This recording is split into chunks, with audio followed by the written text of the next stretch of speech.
Welcome back to another peaceful journey of discovery.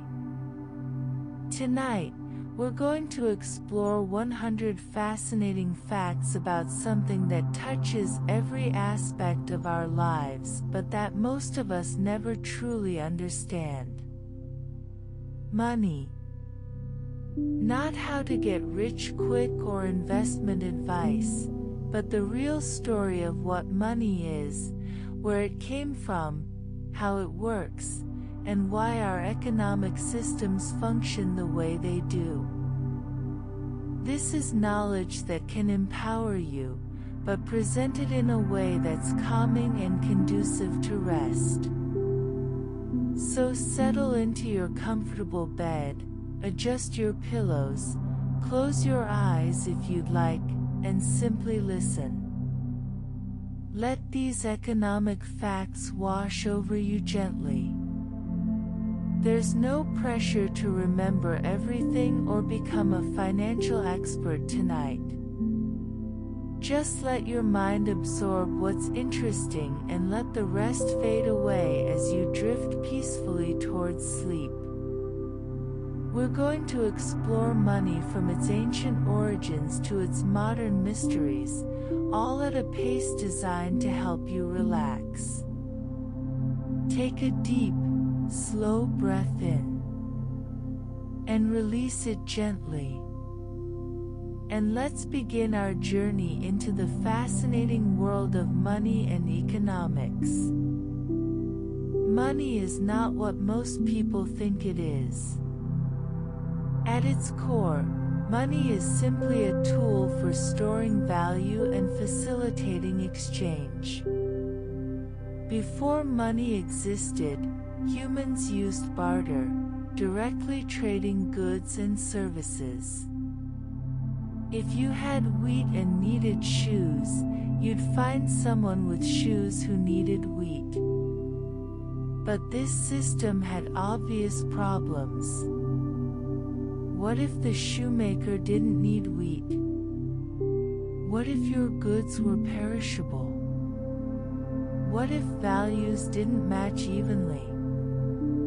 These inefficiencies led humans to develop money as a solution. The first forms of money were commodity money, objects that had intrinsic value. Shells, beads, salt, cattle, grain, all served as early money in different cultures. The word salary comes from salt, because Roman soldiers were sometimes paid in salt rations. These commodity monies worked because everyone agreed they had value, they were relatively scarce, and they were durable enough to store and transport. But they still had limitations. You couldn't easily divide a cow or carry large quantities of grain. Metal coins revolutionized money around 600 BCE in ancient Lydia, in what is now Turkey. Gold, silver, and copper had several ideal properties. They were durable, divisible, portable, and difficult to counterfeit. Governments could stamp them with official seals to guarantee weight and purity. Coins spread rapidly throughout the ancient world because they solved so many problems with earlier forms of money. The images on coins also served as propaganda, spreading the ruler's image and messages throughout the realm. But even metal coins had limitations.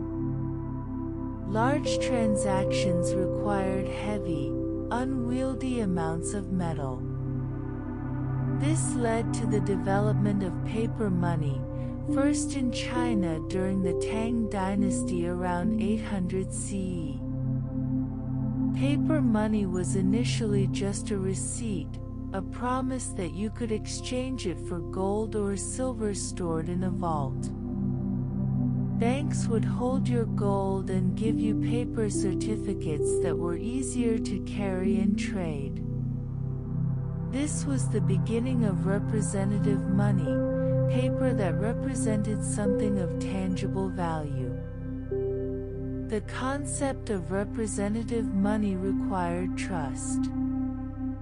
You had to trust that the institution issuing the paper actually had the gold or silver to back it up.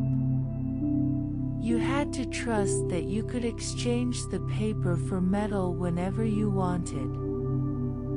This trust was sometimes broken. Banks would issue more paper than they had metal to cover, hoping everyone wouldn't demand their gold at once. When they got caught, or when people lost confidence, there would be bank runs where everyone tried to withdraw their money simultaneously, and the bank would collapse. Modern money is even more abstract.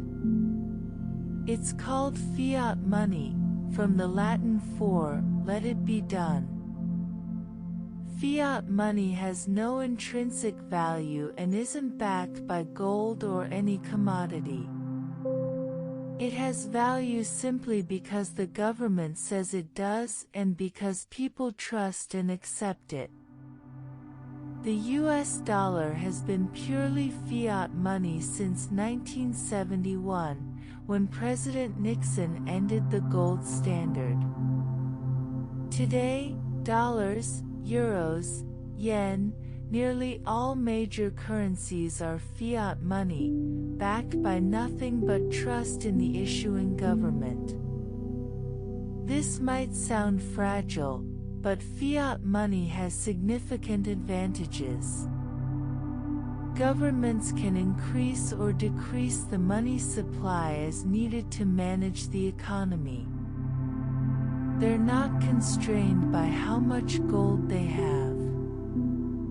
This flexibility allows modern monetary policy, where central banks can respond to recessions or inflation by adjusting the money supply. However, it also creates the risk of governments printing too much money, leading to inflation or even hyperinflation if trust collapses. Interest rates are prices for money itself. When you borrow money, interest is what you pay for the privilege of using someone else's money. When you save money in a bank, interest is what the bank pays you for the use of your money. Central banks influence interest rates throughout the economy by adjusting the rates at which they lend to commercial banks. Lower interest rates encourage borrowing and spending. Higher interest rates encourage saving and discourage borrowing. This is one of the main tools central banks use to steer the economy. Inflation is the general increase in prices over time, or equivalently, the decrease in money's purchasing power. A little inflation is actually considered healthy in modern economies. Around 2% per year is the target for most central banks. This modest inflation encourages people to invest and spend rather than hoard cash. It also gives the economy some flexibility, allowing wages and prices to adjust more easily. Too little inflation or deflation, falling prices, can lead to economic stagnation as people delay purchases waiting for better prices. Hyperinflation is when inflation spirals out of control, with prices rising exponentially. The most famous case was Weimar Germany in the early 1920s, where inflation became so severe that people needed wheelbarrows of cash to buy bread. More recently, Zimbabwe and Venezuela experienced hyperinflation. These extreme cases usually result from governments printing massive amounts of money to pay debts or fund spending, destroying confidence in the currency. Hyperinflation devastates economies and savings, wiping out the middle class and causing social chaos. The gold standard, which linked currency values to gold, was abandoned partly because it was too rigid. During the Great Depression, countries on the gold standard couldn't increase their money supply to stimulate their economies because they didn't have enough gold. Countries that left the gold standard earlier generally recovered faster. The gold standard also made international trade more complicated and prevented governments from responding flexibly to economic crises. While some people advocate returning to the gold standard, most economists consider it impractical for modern economies. Cryptocurrency represents the newest evolution in money. Bitcoin, created in 2009, was the first decentralized digital currency. Unlike traditional money, Bitcoin isn't controlled by any government or bank. It uses cryptography and a distributed ledger called blockchain to record transactions. There's a fixed maximum supply of 21 million bitcoins, making it deflationary by design. Whether cryptocurrencies represent the future of money or a speculative bubble remains hotly debated. They offer interesting possibilities for privacy and freedom from government control, but also pose challenges for monetary policy and financial stability. Money is ultimately a social technology, a collective agreement about value. It only works because we all agree it works. If everyone suddenly decided dollars were worthless, they would be. This might sound fragile, but these collective agreements are actually quite stable because everyone benefits from maintaining them. Breaking the agreement would hurt everyone, so we all have an incentive to maintain trust in the system. This is the paradox of money. It's imaginary but also very real because of our collective belief in it. Understanding money as a social construct rather than a concrete thing helps explain many economic phenomena. It explains why confidence and trust are so important in finance. It explains how money can be created by banks making loans. It explains why fiat currency works despite having no intrinsic value. And it suggests that money systems can be changed and improved because they're human inventions, not natural laws. As we rest and absorb these ideas, we can appreciate both the sophistication and the strangeness of the financial systems we live within. Let these thoughts settle gently in your mind as we continue our exploration. Banking is one of the oldest and most important financial innovations. The first banks emerged in ancient Mesopotamia, around 2000 BCE, where temples and palaces made loans to merchants and farmers. These early banks understood a fundamental principle that still drives banking today. By pooling deposits from many people, banks can make loans that benefit both depositors who earn interest and borrowers who get access to capital they wouldn't otherwise have. Banking is fundamentally about channeling money from people who have surplus savings to people who can put that money to productive use. The Medici family in Renaissance Florence became immensely wealthy and powerful through banking.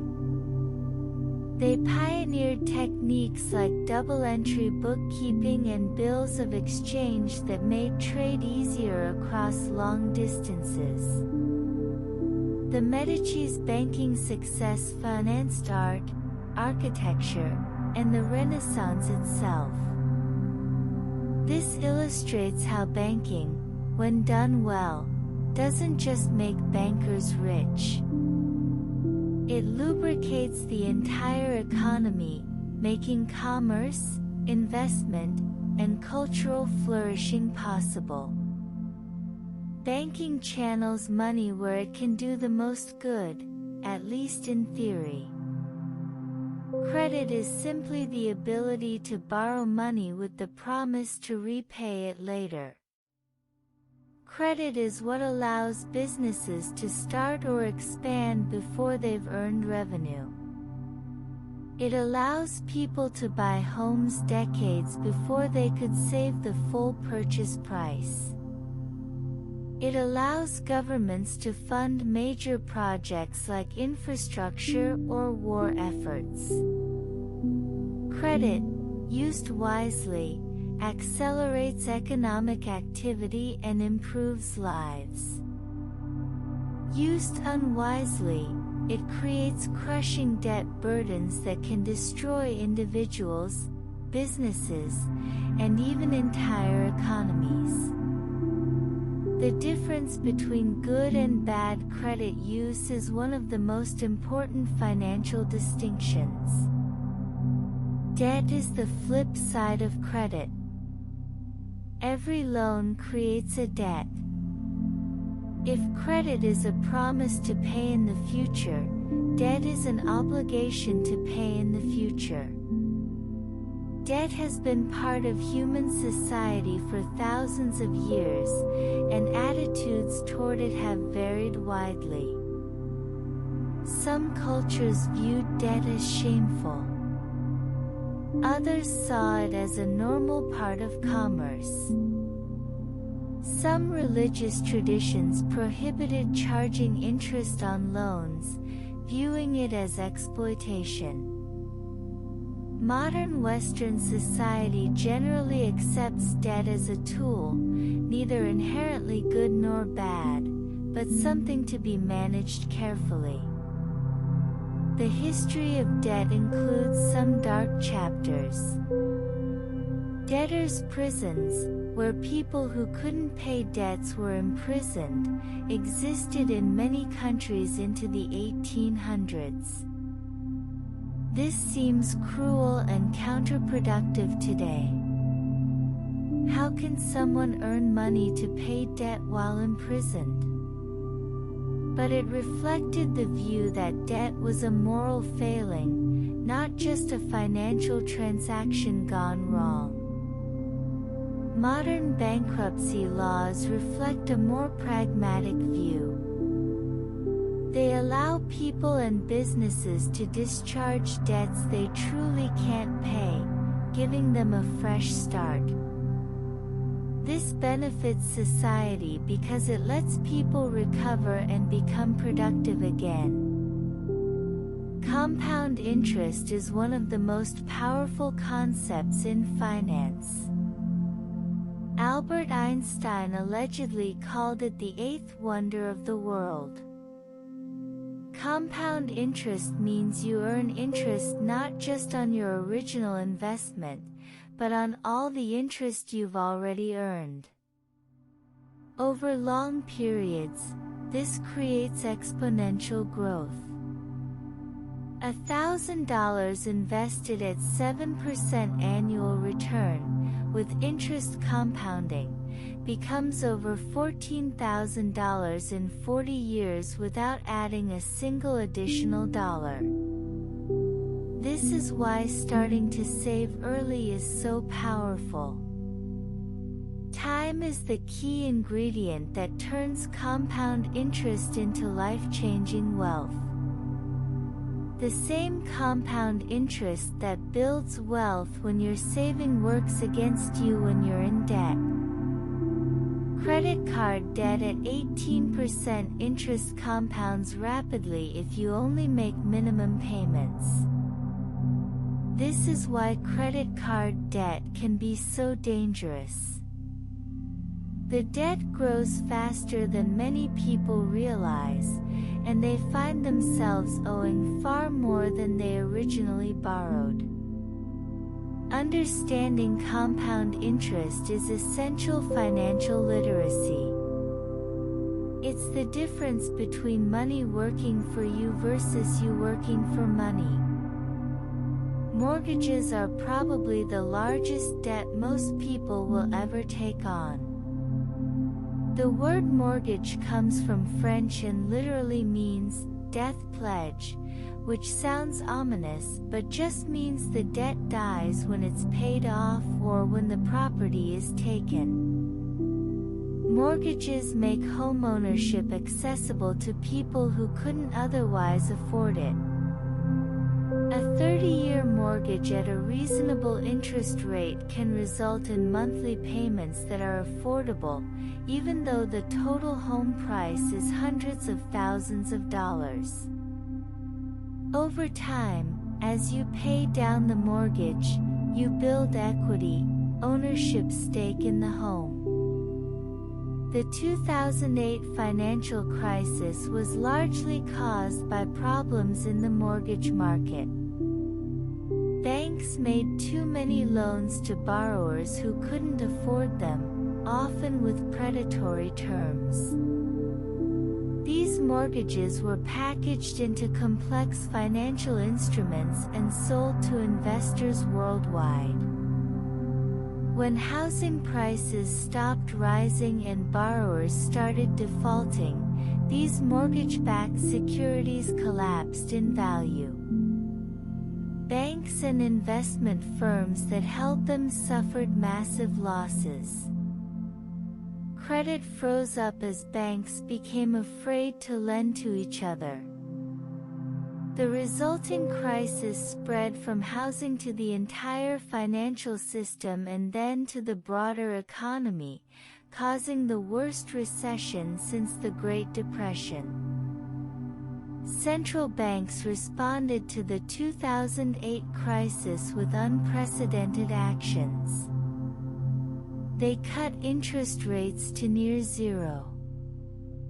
They bought trillions of dollars of bonds and other assets in programs called quantitative easing. They provided emergency loans to banks and even non-bank financial institutions. These aggressive interventions prevented a complete financial collapse and, many economists argue, a second Great Depression. However, they also created concerns about moral hazard. If banks know they'll be bailed out when they make risky bets, what's to stop them from taking excessive risks? Student loan debt has become a major economic issue, especially in the United States.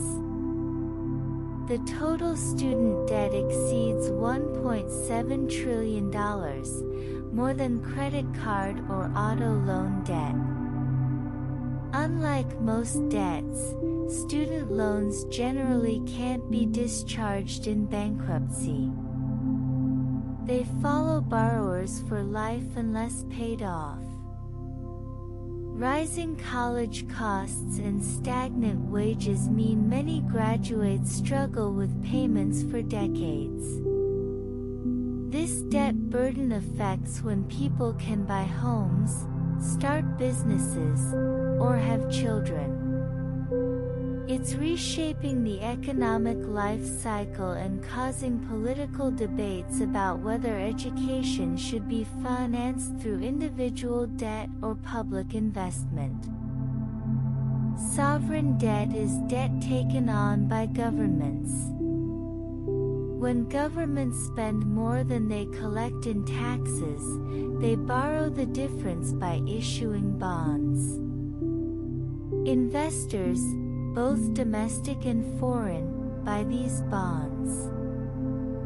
The U.S. government has over $30 trillion in debt, which sounds alarming. However, government debt works differently than personal debt. Governments don't have to pay off the entire principal. They can roll over debt indefinitely, as long as lenders remain confident they'll get paid. What matters is the debt relative to the size of the economy, measured as debt to GDP ratio, and whether the government can afford the interest payments. Countries sometimes default on their debts, meaning they can't or won't pay back what they owe. This happened to Argentina multiple times, to Greece during the European debt crisis, and to many other nations throughout history. Sovereign default is economically devastating. The country loses access to international credit markets. Its currency often collapses. Inflation skyrockets. The economy contracts sharply. However, countries eventually recover because, unlike individuals, nations don't disappear.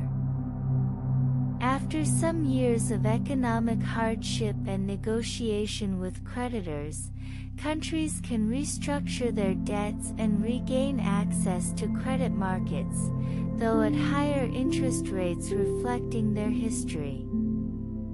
The concept of credit scores is relatively modern.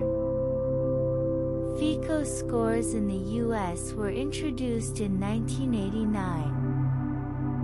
These three-digit numbers, ranging from 300 to 850, summarize your creditworthiness based on payment history, amount of debt, length of credit history, types of credit, and recent credit inquiries.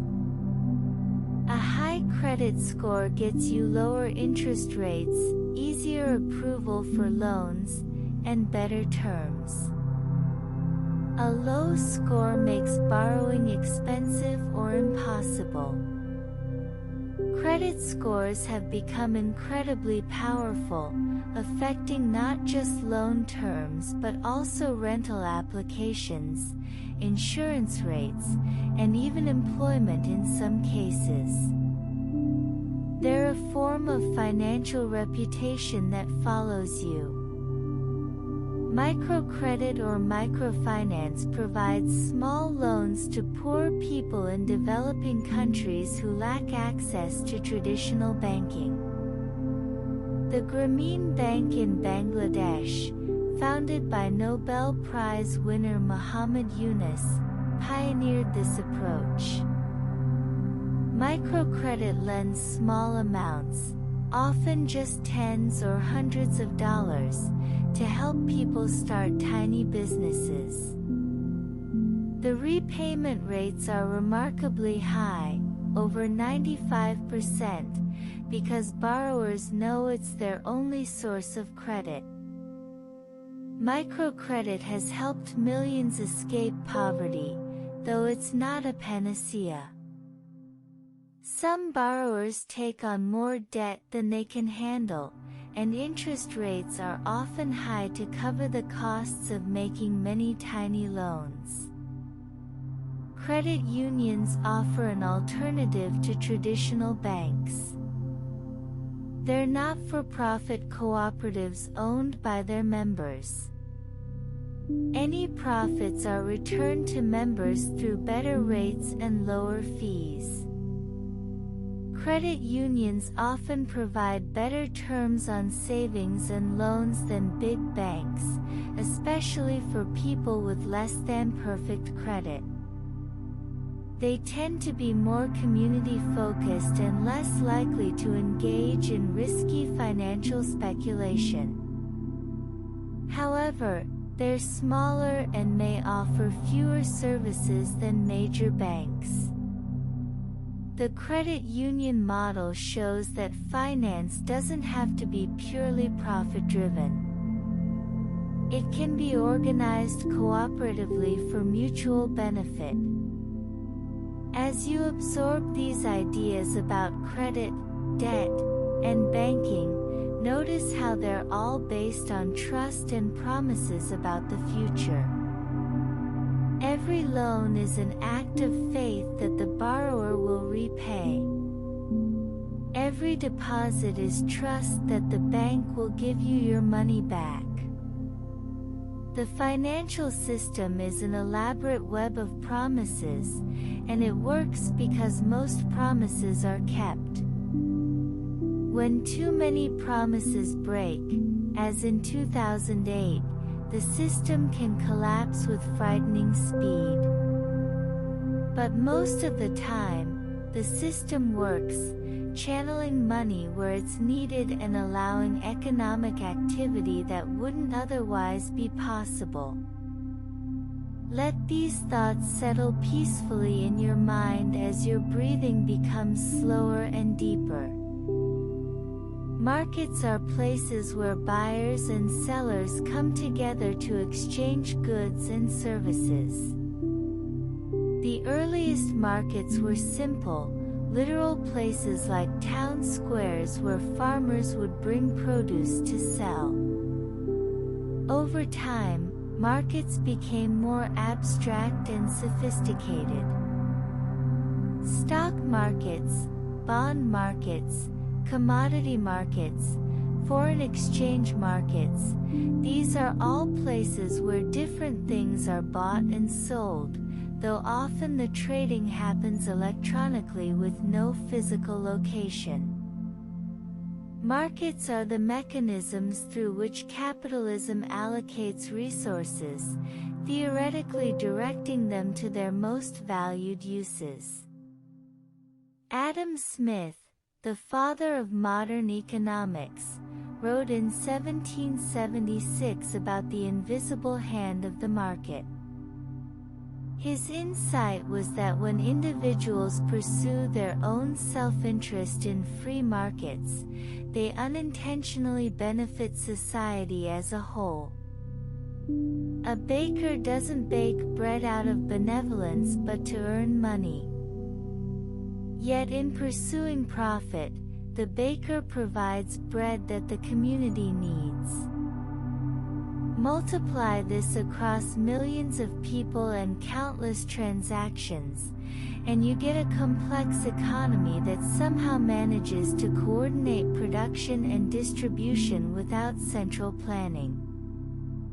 It's an elegant idea, though reality is more complicated than Smith's idealized vision. Supply and demand are the fundamental forces in markets. When demand exceeds supply, prices rise. When supply exceeds demand, prices fall. These price movements send signals throughout the economy. High prices tell producers to make more of something because it's valued. Low prices tell producers to make less. Consumers respond to prices too, buying more when prices are low and less when prices are high. This constant adjustment through prices is how markets coordinate economic activity. It's not perfect, and it can break down, but it's remarkably effective at solving the coordination problem that every economy faces. Stock markets allow people to buy ownership shares in companies. When you own stock, You own a piece of that company and have a claim on its future profits.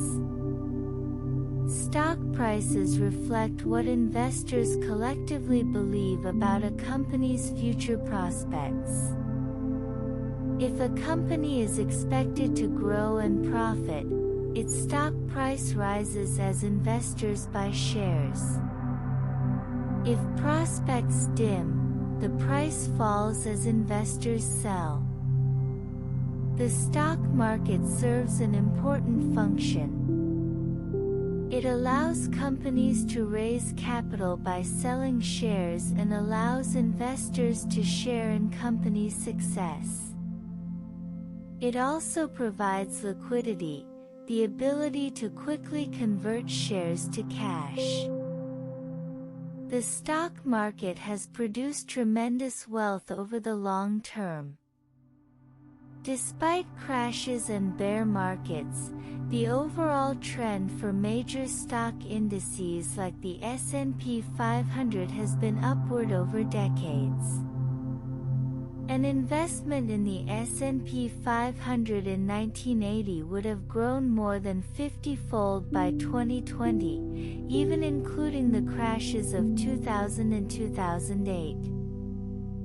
This doesn't mean stocks are risk-free or that you can't lose money. Short-term stock prices are volatile and somewhat unpredictable. But over long periods, stock ownership has been one of the best ways to build wealth, historically returning about 10% per year on average. Market crashes are periods when stock prices fall sharply and suddenly. The most famous was the 1929 crash that preceded the Great Depression. Stocks lost nearly 90% of their value over the next few years. More recently, the dot-com bubble burst in 2000, and the 2008 financial crisis saw markets plunge. Crashes are terrifying for investors, but they're also recurring features of capitalism. Markets overshoot on the upside during booms, driven by optimism and greed. Then they overshoot on the downside during crashes, driven by fear. Understanding this cycle doesn't make crashes less painful, but it helps investors keep perspective and avoid panic selling at the worst possible time. The efficient market hypothesis suggests that stock prices always reflect all available information, making it impossible to consistently beat the market through stock picking or timing. If this is true, then trying to outsmart the market is futile. You're better off investing in low-cost index funds that simply match market returns. Many studies support this view, showing that most professional money managers fail to beat the market over long periods after accounting for their fees. However, some investors like Warren Buffett have beaten the market for decades, suggesting either luck or that markets aren't perfectly efficient. The debate continues. International trade has existed for thousands of years but exploded in scale over the past century. Trade allows countries to specialize in what they do best and most efficiently, then exchange with other countries for goods they can't produce as well. This is called comparative advantage. Even if one country is better at producing everything than another country, there are still gains from trade as long as their relative efficiencies differ. This counterintuitive insight explains why even powerful advanced economies benefit from trading with poorer developing ones. everyone can gain when they specialize and trade. Globalization is the increasing interconnection of the world's economies through trade, investment, and movement of people and ideas.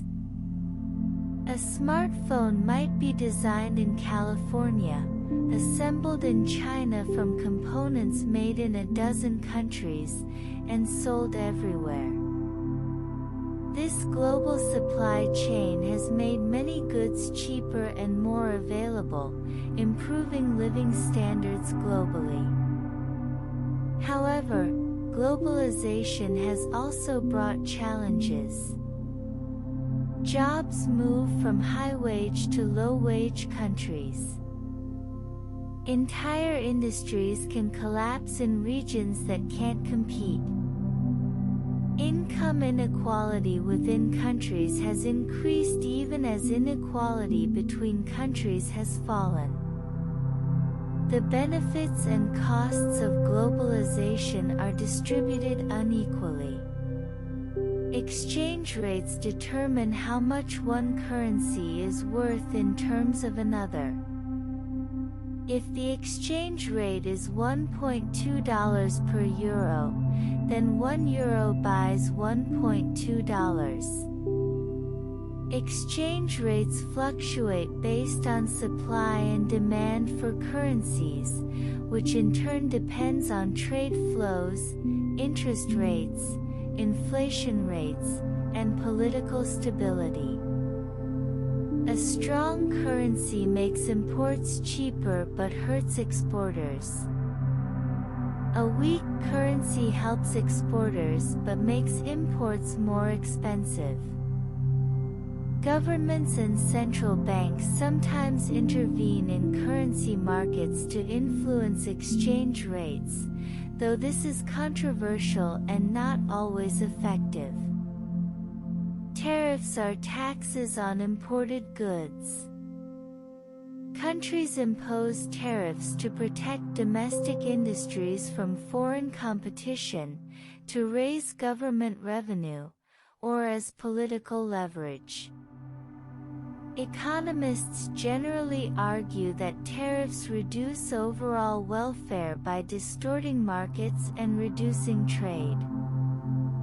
They make goods more expensive for consumers and shield inefficient domestic producers from competition. However, tariffs can sometimes benefit specific industries or workers, at least in the short term. The political economy of trade is complex because the benefits of free trade are diffused across all consumers while the costs fall concentrated on specific industries and workers. The Great Depression of the 1930s was the worst economic catastrophe in modern history. Global GDP fell by 15%.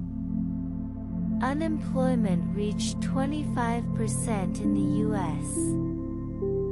The Depression had multiple causes, including the 1929 stock market crash, bank failures, the gold standard restricting monetary policy, and a global contraction in trade.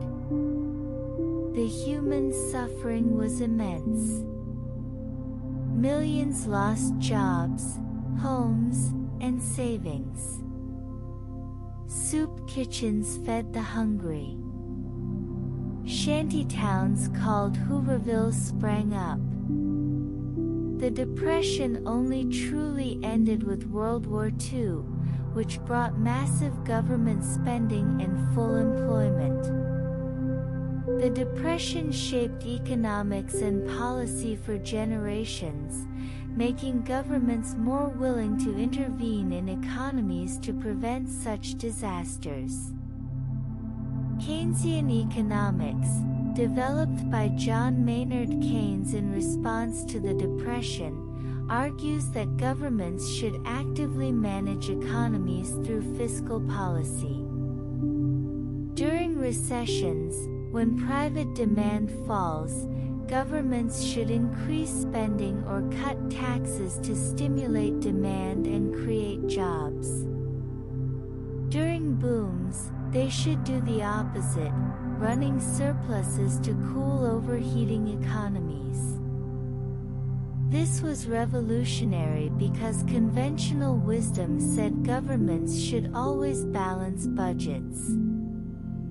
Keynesianism dominated economic policy for decades, though it fell out of favor in the 1980s with the rise of free market thinking. The 2008 crisis brought Keynesian ideas back as governments used massive stimulus to fight the recession. The business cycle is the recurring pattern of economic expansion and contraction. Economies grow for several years, then enter recessions where they shrink for a few quarters, then grow again. This cycle has repeated throughout history. During expansions, employment rises, incomes grow, businesses invest, and optimism increases. During recessions, the opposite happens. Understanding that cycles are normal helps prevent panic during recessions. The expansion will eventually return. However, cycles aren't perfectly predictable, and recessions cause real hardship. Economic policy aims to moderate cycles, shortening recessions and extending expansions. Productivity is output per hour of work, a key driver of long-term economic growth and rising living standards. When workers can produce more in less time, output increases without working longer hours. Productivity grows through better technology, more capital equipment, better organization, and more skilled workers. Productivity growth in developed countries has slowed since the 1970s, a puzzle that concerns economists. If this continues, income growth will remain slow. However, some economists argue we're on the cusp of an AI-driven productivity boom that could transform economies. Time will tell. Inequality in income and wealth has increased in many countries over recent decades. The richest 1% of people own a disproportionate and growing share of wealth. CEOs earn hundreds of times what average workers earn, a ratio that has grown dramatically. There are many proposed explanations: globalization, technology favoring skilled workers, declining union power, tax policies, winner-take-all dynamics in modern economies. Inequality matters because very high inequality can reduce economic mobility, concentrate political power, and create social tensions. However, some inequality is inevitable in market economies and can provide incentives for innovation and hard work. The question is how much inequality is acceptable and what should be done about excessive inequality. As you contemplate these economic concepts, notice how they all interconnect. Markets depend on money. Trade depends on currencies and exchange rates. Business cycles affect employment and inequality. Understanding economics helps make sense of the world, though the subject is complex and often counterintuitive.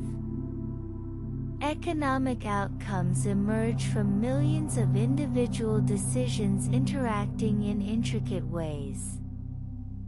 No one completely controls or fully understands the system. Yet we all participate in it every day. Let these thoughts settle gently as you relax more deeply, your breathing slow and steady, your body heavy and comfortable. The economic machine hums along whether you're thinking about it or not. Right now, you can simply rest. Insurance is a fascinating financial innovation that protects against risk. The concept is simple. Many people pay premiums into a pool.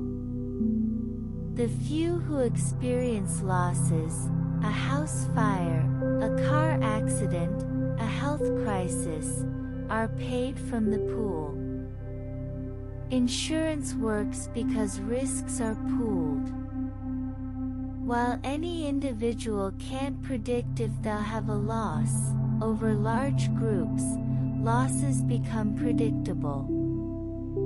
Insurance companies use statistics and probability to price premiums so that total premiums exceed total claims plus operating costs. This allows them to profit while providing valuable risk protection to customers. Lloyd's of London pioneered modern insurance in the 17th century, initially insuring ships and cargo. Merchants would gather at Lloyd's coffee house, and wealthy individuals would agree to cover portions of shipping risks in exchange for premiums. If a ship sank, these underwriters would pay their share of the loss. This system evolved into modern insurance markets. Today, insurance exists for almost every risk imaginable. Life, health, auto, home, business, liability, even exotic insurance for celebrity body parts or event cancellations. Insurance doesn't prevent bad things from happening, but it converts unpredictable large losses into predictable small premium payments. Derivatives are financial instruments whose value derives from an underlying asset. Futures, options, and swaps are common derivatives. They sound complicated and can be, but the basic concept isn't mysterious. A futures contract is an agreement to buy or sell something at a future date for a price agreed upon today. Farmers use futures to lock in prices for their crops before harvest. Airlines use them to lock in fuel prices. Options give the right, but not the obligation, to buy or sell at a certain price. Derivatives allow risk to be transferred from those who don't want it to those willing to bear it for potential profit. Derivatives can be used for legitimate hedging, reducing risk. But they can also be used for speculation, making risky bets on price movements. The 2008 financial crisis involved derivatives called credit default swaps, essentially insurance on bonds. These became so complex and interconnected that when housing prices fell and bonds defaulted, the derivatives market nearly collapsed, taking down major financial institutions. This illustrates both the power and danger of financial innovation. Tools that can reduce risk when used properly can amplify risk when misused or poorly understood. Venture capital funds risky startup companies in exchange for ownership stakes. Most startups fail, so venture capital is very risky. But the few successes can return 100 times or more on the investment, more than compensating for the losses. Venture capital has financed many of the world's most innovative companies, from Apple and Amazon to Google and Facebook. It performs a crucial economic function, channeling capital to unproven but potentially revolutionary ideas that traditional banks wouldn't touch. However, venture capital is available only to a tiny fraction of businesses and entrepreneurs, mostly in certain industries and geographic hubs like Silicon Valley. Private equity firms buy established companies, often using large amounts of borrowed money in leveraged buyouts. They restructure these companies, trying to improve operations and profitability, then sell them years later for hopefully higher prices. Critics argue that private equity sometimes extracts wealth through financial engineering while leaving companies saddled with debt and reducing long-term investment. Supporters argue that private equity improves efficiency and governance at underperforming companies. Like many aspects of finance, the reality is complex and variable. Some private equity deals create value. Others destroy it. The industry manages trillions of dollars and wields enormous economic influence. Hedge funds are private investment funds that use sophisticated and sometimes risky strategies to generate returns. Unlike mutual funds, hedge funds are largely unregulated and available only to wealthy investors. They might short sell, borrow stocks to sell them hoping prices fall. They might use leverage, borrowing to amplify returns and risks. They might trade derivatives, currencies, or commodities. The name hedge fund is ironic because modern hedge funds often take large risks rather than hedging them. Some hedge fund managers have become billionaires. Many hedge funds, however, underperform simple index funds after accounting for their high fees. High-frequency trading uses powerful computers and algorithms to execute trades in millionths of a second. These traders profit from tiny price discrepancies that exist for mere moments. They might buy a stock on one exchange and simultaneously sell it for a fraction of a cent more on another. High-frequency trading now accounts for over half of stock market volume. Supporters argue it provides liquidity and narrows spreads, the difference between buy and sell prices, benefiting all investors. Critics worry about market stability, fairness, and whether such rapid-fire trading serves any real economic purpose or is simply extracting value from slower traders. Algorithmic trading and robo-advisors use computer algorithms to make investment decisions. Robo-advisors automatically construct and rebalance diversified portfolios based on a client's goals and risk tolerance. They charge much lower fees than human financial advisors. Algorithmic trading executes orders based on programmed rules, without emotional reactions that often lead humans to buy high and sell low. As artificial intelligence improves, algorithms may become better than humans at many investment tasks. This raises questions about the future of financial professions and whether markets full of competing algorithms will behave differently than markets of humans. Index funds, introduced by Vanguard founder John Bogle in 1976, simply hold all stocks in an index like the S&P 500. They don't try to pick winners or time the market. They just match market returns, minus very small fees. This passive approach contradicts the active investing strategy where managers try to beat the market. Yet index funds have outperformed most actively managed funds over long periods. This is partly because their fees are so much lower.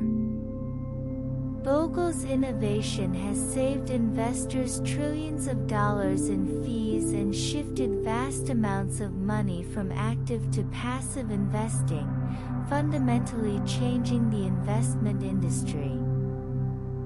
Cryptocurrencies like Bitcoin represent potential disruption to traditional finance.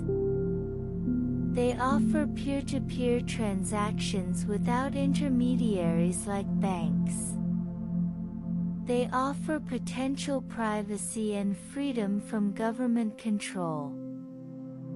The blockchain technology underlying cryptocurrencies creates a permanent, transparent record of all transactions that no single entity controls. Some enthusiasts believe cryptocurrencies will replace traditional currencies. Skeptics point to their volatility, limited acceptance as payment, and use in illegal activities.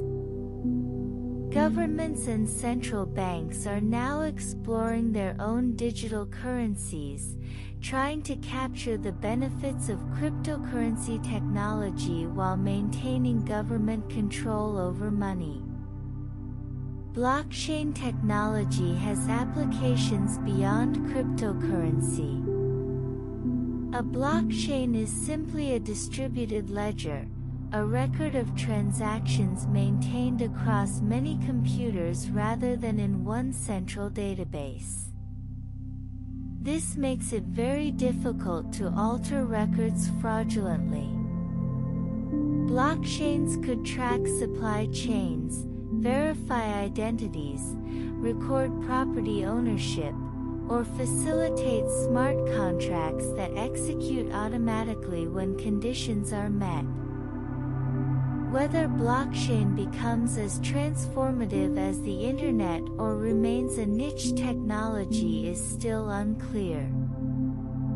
The hype has certainly exceeded reality so far, but the underlying concept is sound and continues to evolve. Central bank digital currencies or CBDCs are governments' response to cryptocurrencies. These would be digital versions of official currencies, issued and controlled by central banks. China is already testing a digital yuan. The European Central Bank and Federal Reserve are exploring the concept. CBDCs could make payments more efficient, reduce costs, and provide more direct tools for monetary policy. However, they also raise concerns about privacy, government surveillance, and financial inclusion. If CBDCs replace cash, every transaction could potentially be monitored. Finding the right balance between efficiency, privacy, and control will be challenging. Negative interest rates are a strange recent phenomenon where central banks charge banks for holding reserves, effectively making interest rates below zero. This happened in Europe and Japan when central banks ran out of conventional tools to stimulate their economies. Negative rates are meant to encourage banks to lend money rather than hold it, spurring economic activity. However, they create odd distortions. Savers effectively pay banks to hold their money. This violates normal financial logic and may not be sustainable long-term. It's an experiment in monetary policy that shows how desperate central banks were to fight deflation and stagnation. Quantitative easing, often abbreviated QE, is when central banks create new money to buy government bonds or other assets. This directly increases the money supply and lowers long-term interest rates. It's been used extensively since the 2008 crisis. The Federal Reserve, European Central Bank, Bank of Japan, and others have purchased trillions of dollars worth of assets through QE. This unprecedented monetary intervention prevented worse economic outcomes but created concerns about inflation, asset bubbles, inequality, as rising asset prices benefit the wealthy who own assets, and what happens when central banks eventually need to reverse these policies. Universal Basic Income or UBI is the idea that governments should give everyone a regular cash payment regardless of employment or income. Supporters argue it could address job losses from automation, reduce poverty and bureaucracy, and provide economic security in an uncertain world. Critics worry about the cost, potential reduction in work incentives, and inflation. Several pilot programs have tested UBI with mixed results. The concept has moved from fringe idea to serious policy debate, partly because of concerns about technological unemployment and partly due to the economic disruptions of the COVID-19 pandemic. Modern monetary theory, or MMT, challenges conventional thinking about government debt and deficits. MMT proponents argue that governments that control their own currency, like the US, can never run out of money and shouldn't worry about deficits the way households or businesses must. The real constraint is inflation, not debt. If spending creates too much demand relative to the economy's productive capacity, inflation results. But below that constraint, governments can spend as much as needed for full employment and public goods. Mainstream economists largely reject MMT, arguing it underestimates inflation risks and the importance of fiscal discipline. It's a heterodox theory that's generated intense debate. Behavioral economics studies how psychological factors affect economic decisions. Traditional economics assumed people are rational actors who consistently maximize their self-interest. Behavioral economics shows this is often wrong. People make systematic errors.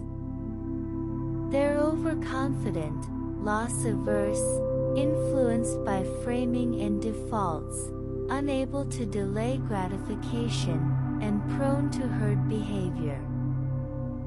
Understanding these behavioral patterns helps explain market bubbles, why people don't save enough for retirement, and why financial literacy efforts often fail. It also suggests policy tools like automatic enrollment in retirement savings plans that use behavioral insights to improve outcomes. Financial inclusion, ensuring everyone has access to useful financial services, is a major global challenge. About 1.7 billion adults worldwide lack bank accounts. Without access to banking, saving, credit, or insurance, people remain trapped in poverty. They can't safely store money, invest in businesses, or protect against risks. Mobile banking and digital finance are expanding access in developing countries, allowing people to bank using just cell phones. This financial inclusion can be truly transformative, giving people economic tools to improve their lives. It's one of the most promising developments in global finance. Environmental, social, and governance or ESG investing considers factors beyond pure financial returns. ESG investors might avoid companies with poor environmental records, labor practices, or governance structures. They might actively seek companies addressing climate change or social issues. ESG investing has grown explosively, with trillions now in ESG funds. Supporters believe it aligns investments with values and that companies addressing ESG issues will perform better long-term. Critics argue ESG criteria are vague, inconsistently applied, and may sacrifice returns. They question whether investment decisions, rather than regulation and politics, should drive social and environmental change. The future of money and finance is uncertain but will likely involve continued digitalization. Cash is disappearing in some societies, with Sweden nearly cashless. China's digital payment systems are ubiquitous. Artificial intelligence will play larger roles in lending, investing, and financial advising. Climate change will reshape insurance and investment as risks increase. Inequality and economic instability may drive political changes to financial systems. Whatever the specifics, money and finance will keep evolving because they're human inventions serving human needs. When the inventions no longer serve us well, we change them. As you absorb these modern innovations and debates, notice how finance is not a static, solved system. It's constantly evolving, creating new instruments, trying new approaches, making mistakes, and learning. The financial system will be different 10 or 20 years from now, though we can't predict exactly how. All of us, as participants in this system, shape its evolution through our choices and votes and values.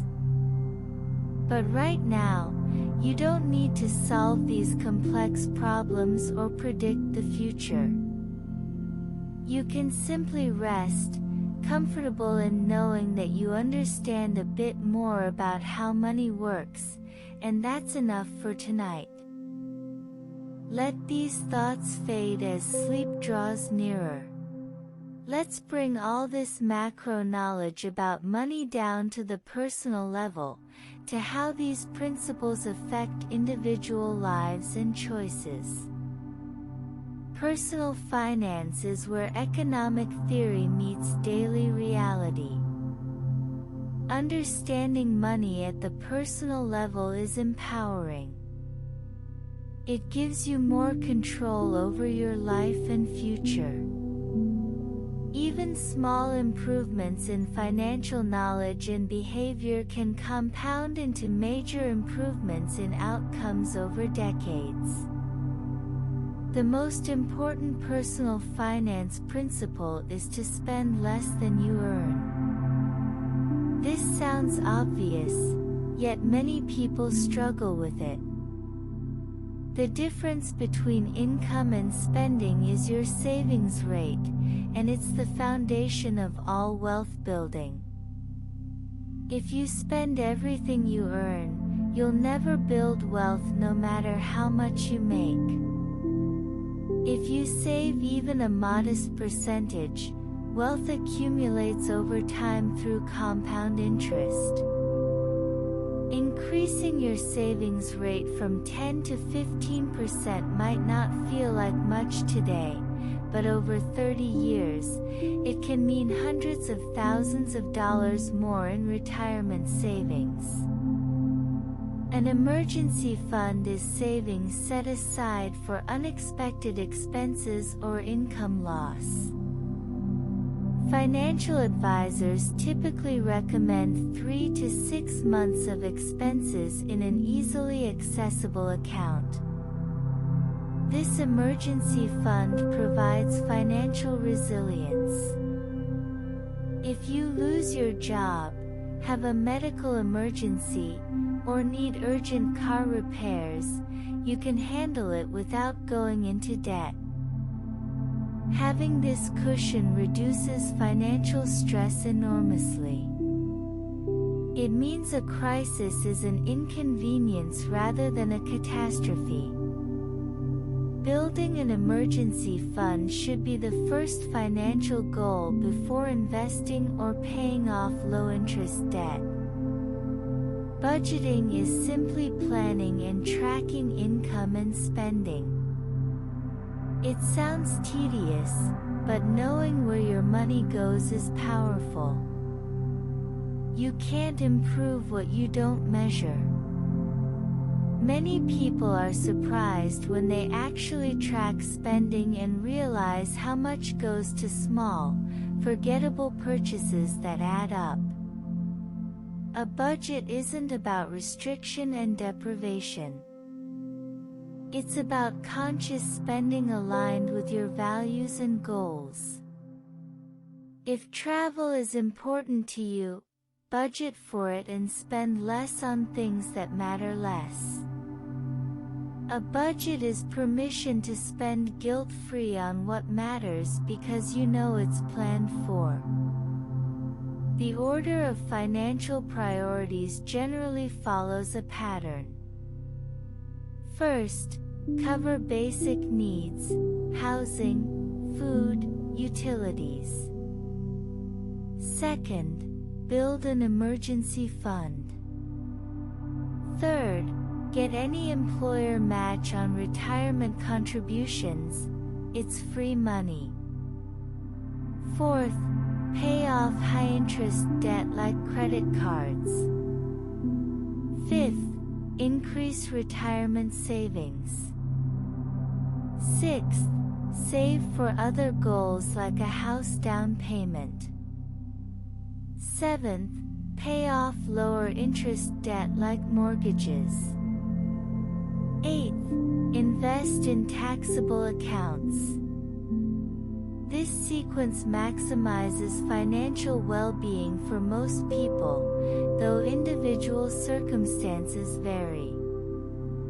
Retirement savings are crucial because we're living longer and can't work forever.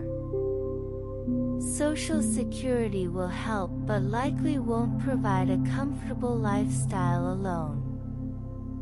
Employer-sponsored retirement plans like 401k accounts allow you to save automatically from your paycheck, often with employer contributions and tax advantages. Starting early is key because of compound interest. Someone who starts saving at 25 can reach the same retirement savings as someone who starts at 35 while actually contributing less money, because the earlier money has much more time to grow. Time is the most valuable asset in retirement saving. Investment diversification means spreading money across different assets rather than putting everything in one place. The old wisdom, don't put all your eggs in one basket. If you own just one stock and that company fails, you lose everything. If you own a fund with thousands of stocks, any single failure barely affects you. Diversification reduces risk without necessarily reducing returns. A simple diversified portfolio might hold stocks from many companies and countries, bonds, and perhaps real estate. This won't maximize gains in any particular year, but it provides smoother, more reliable returns over decades. Dollar-cost averaging is investing the same amount at regular intervals regardless of price. For example, investing $500 monthly into an index fund. When prices are low, you buy more shares. When prices are high, you buy fewer. Over time, this averages out purchase prices and reduces the risk of investing a large sum right before a market crash. It also removes emotion from investing. You don't try to time the market or panic during downturns. You just keep investing consistently.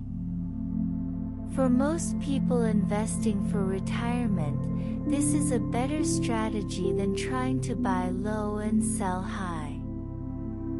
The biggest investment mistake most people make is trying to time the market.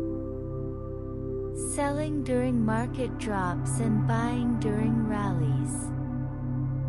This feels right emotionally. Selling to stop losses and buying when things seem safe, but it's financially backwards. You're selling low and buying high. Studies consistently show that staying invested through ups and downs beats trying to jump in and out. Missing just the best 10 days in the market over a 20-year period can cut returns roughly in half. Since you can't predict which days will be best, staying invested is crucial. Insurance is a key part of personal finance, though it's not exciting. Health insurance protects against potentially bankrupting medical costs. Auto and homeowners insurance are usually required and protect major assets. Life insurance provides for dependents if you die. Disability insurance replaces income if you can't work due to injury or illness. Young, single people with no dependents need less insurance. People with families depending on their income need more. Insurance transfers risk you can't afford to bear.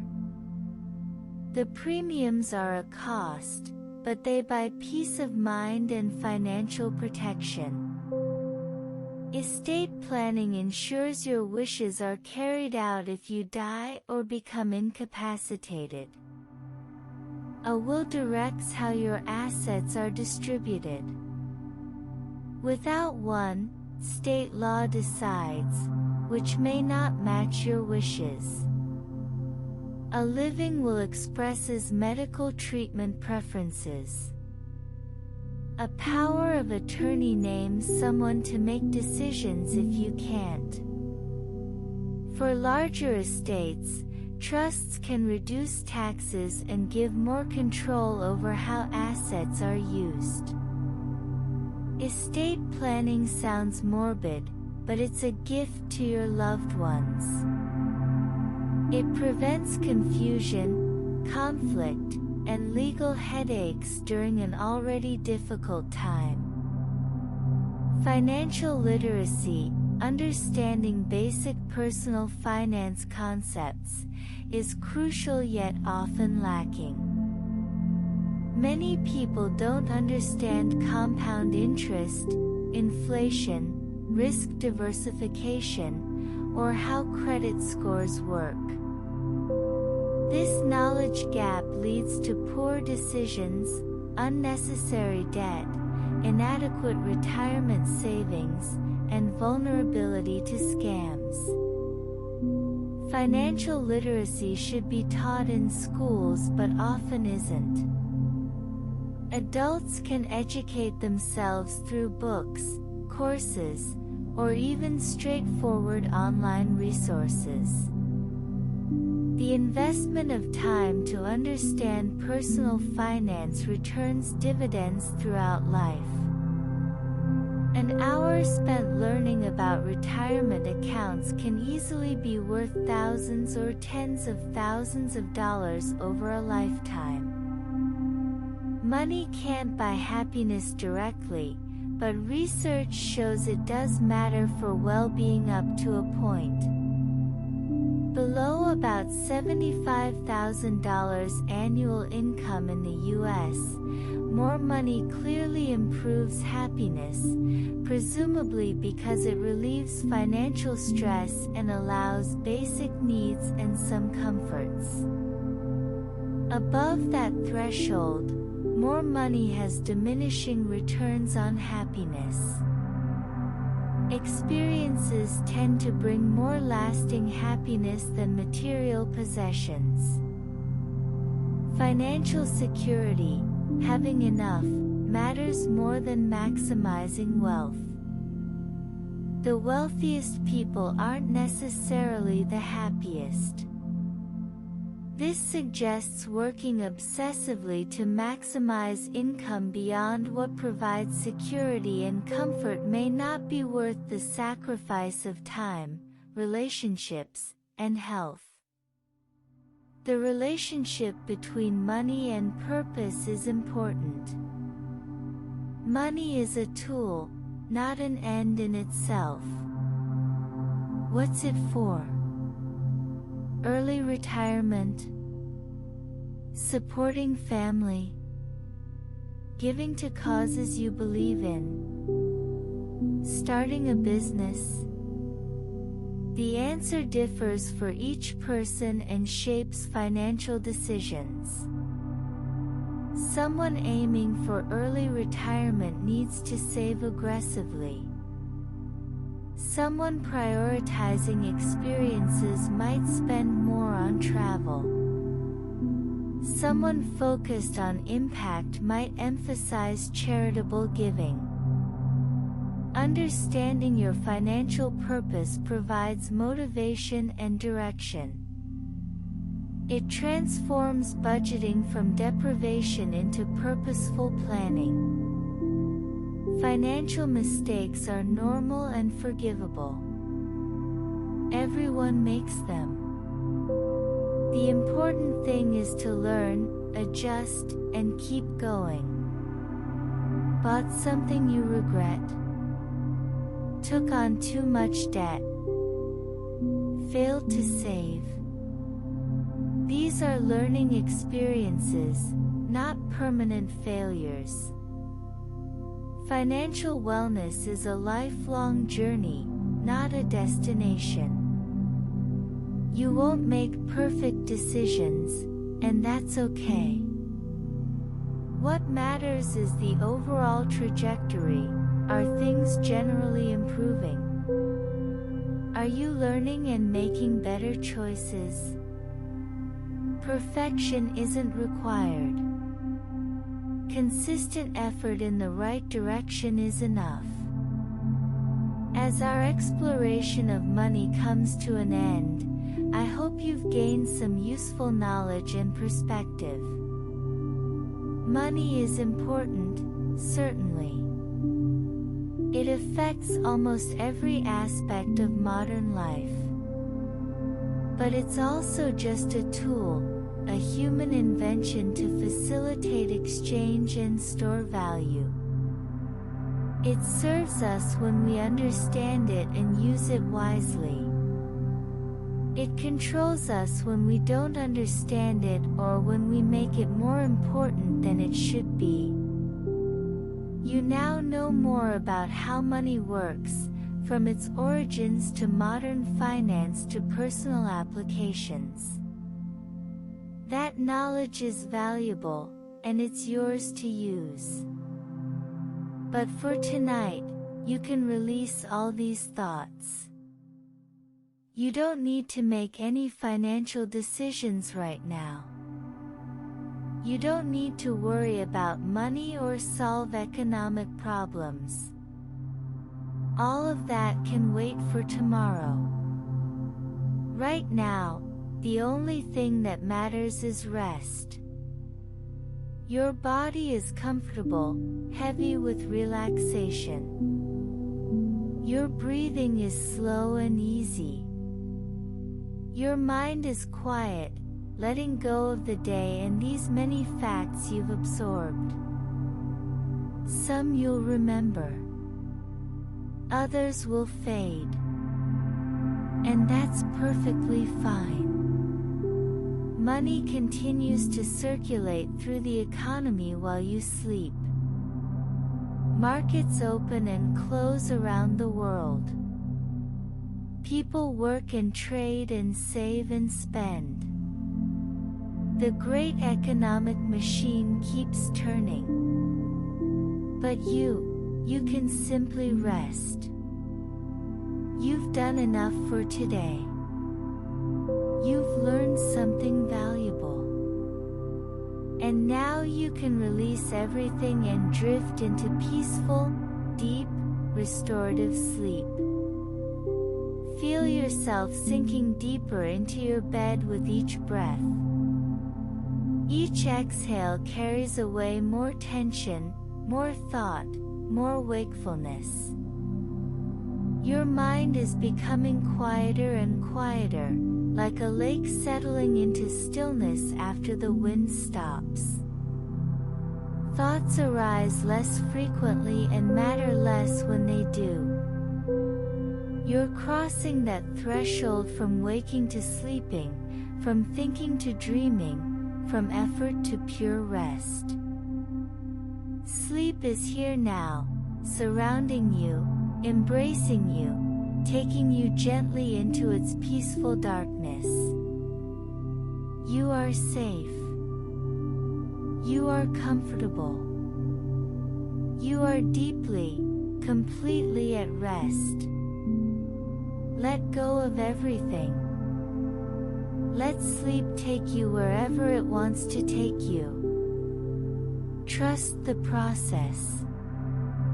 Trust your body's wisdom. Sleep will restore you. And tomorrow, you'll wake refreshed, ready for whatever comes, carrying with you this new understanding of how money works. Good night. Rest deeply. Sleep peacefully. You've journeyed through the fascinating world of money and finance, and now that journey is complete. All that remains is sleep. Sweet, peaceful, deep sleep. Let it come. Let it fill you. Let it carry you away. Good night.